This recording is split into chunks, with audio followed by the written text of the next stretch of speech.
এই হলো গণেশের বড় মাথা, যার অর্থ বড় চিন্তা করো, সংকীর্ণতার ঊর্ধ্বে উঠে ভাবো। বড় কান ছোট মুখ মানে শোনো বেশি বলো কম, শোনার অভ্যেস করো, যা কিছু অপ্রয়োজনীয় সেগুলো জীবন থেকে বাদ দিয়ে দাও। ছোট চোখ মানে বাড়তি মনোযোগ, অর্থাৎ বেশি মনোযোগ দিয়ে ভবিষ্যৎ দেখার চেষ্টা করো। গণেশের মুখের দুটো দাঁত ঠিক এবং ভুলের প্রতীক, আবেগ আর বাস্তবের প্রতীক। দুটো দাঁত মানে দুটো পছন্দও বটে, যা আমাদের শেখায় সবকিছুর ঊর্ধ্বে উঠে জীবন সঠিক সিদ্ধান্ত নিতে হয়। কুঠার আসক্তি ও সকল বাঁধন থেকে নিজেকে ছিন্ন করো। মোদক সাধনার ফল মিষ্টি হয়।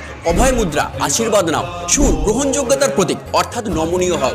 পরিস্থিতি অনুযায়ী নিজেকে মানিয়ে নিতে শেখো। গণেশের বড় ভুঁড়ি জীবন উপভোগের প্রতীক, জীবনে যেমনই পরিস্থিতি আসুক সব সময় আনন্দ থাকার চেষ্টা করো। ভালো খারাপ উভয়কেই হজম করার ক্ষমতা রাখো। ইঁদুর গণেশের বাহন, এটি লোভের প্রতীক, একে বসে রাখো, কারণ একে বসে না রাখলে এ তোমায় ভুল পথে নিয়ে যাবে।